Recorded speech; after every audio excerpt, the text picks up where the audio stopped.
Bermeoko udalak azpi kontratatzen dituen garbikuntza zerbitzuetako langileak greban izan dira egunotan. Greba egun hauek bi helburu nagusi izan dute. Langileen arteko genero arrakala agerian ustea eta lan baldintzak hobetzea.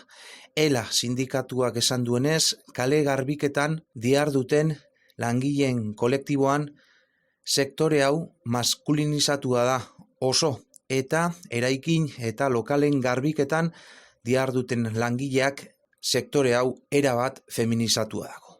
Bataren eta bestearen artean, soldatatik aparte, lan baldintzak oso desberdinak direla eta emakumezkoen prekarietatea nabarmena dela. Horixe salatu du ELA sindikatuak. Eta aski da esateko, emakumeen eta gizonen arteko 2.103,85 euroko tarte hori, soldataren tarte hori salatzeko, prekarizatzen dituzten faktoreak erretzeko ekitaldia burutu dute.